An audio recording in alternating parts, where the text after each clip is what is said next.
उल्हासनगर शहराचा गेली 40 ते 45 वर्ष झालं विकास का होत नाहीये याचा पुरावा कदाचित उल्हासनगर शहरातून जनतेला मिळत आहे।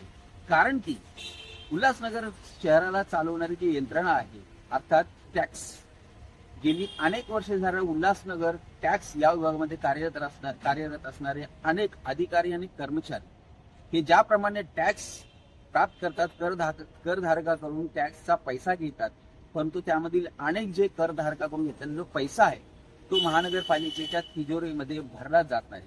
असे अनेक प्रकरण आहेत। त्यातीलच एक प्रकरणामध्ये कॅम्प नंबर 3 येथील आसाराम अपार्टमेंट मधील राहणारे पितांबर चिमनानी यांनी प्रसारमाध्यमांना सांगितले की कशा प्रकारे गेली 5 वर्ष आधी टॅक्स विभागामध्ये काम करणारे फैरुल्लाह यांनी त्यांच्याकडून ज्यावेळेस त्यांचं कर हे 78,000 होतं त्यावेळेस त्यांच्याकडून पैसे घेतले, परंतु ते पैसे महानगरपालिकेच्या तिजोरीत टाकलेच नाही। त्यानंतर सातत्याने त्यांना पैसे परत देतो म्हणून त्यांनी तगादा लावला, त्यानंतर तक्रार देखील करण्यात आली, परंतु गेली 5 वर्ष झाली तो पैसा अजूनपर्यंत त्यांना परत दिलेला नाही। चेक दिला गेला परंतु तो देखील बाउन्स झालेला। आता चिमनानी यांचा जो घरचा जो टॅक्स आहे तो 2,25,000 असा झालेला आहे। त्यामुळे आता मानसिक त्रास आणि शारीरिक त्रास देखील चिमनानी यांना होत आहे। लवकरच ते हळूहळू करून टॅक्स भरण्यासाठी सांगत आहेत, परंतु अशा प्रकारे या उल्हासनगर महानगरपालिकेमध्ये आधी जे कर्मचारी आणि अधिकारी होते त्यांनी असे अजून किती घोटाळे केले असतील याचं आत्मचिंतन करणे देखील अत्यंत गरजेचं आहे। कारण की याच टॅक्सच्या पैशातून उल्हासनगर शहराचा विकास केला जातो आणि विकास किती आहे हे आता सर्वांनाच माहीत आहे।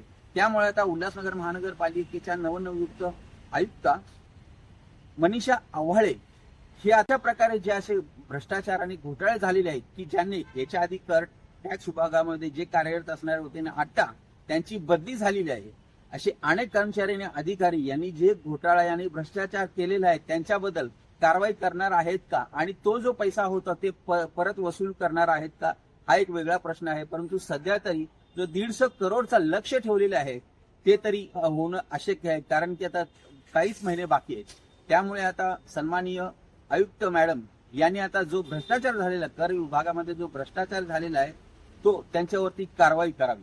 मामला ये था उस टाइम ये पहले फैरुल्लाह भाई अशोक 88,000 टैक्स से महा बोला 60,000 दे, बाकी तुम्हारा टैक्स माफ होएगा। मैंने 60,000 उसको निकाल के दिया, 60,000 उनको निकाल के दिया। जैसा जैसा मैंने बोला भाई साहब पावती नहीं मिला, पावती बोला अशोक भूल गया मैं भरना, देता हूँ करते ही करते आज 5 साल हो गया है। अगले साल भी स्कीम आया था, मैंने बोला स्कीम आया तो अभी क्लियर तो करके दे, बोलता है बस करके दे, फोन उठाता नहीं करता नहीं। आपने उनको पैसे कैसे देते? कैश दिए? कैश दिया था। तो अभी उसके बाद आपकी बात नहीं हुई?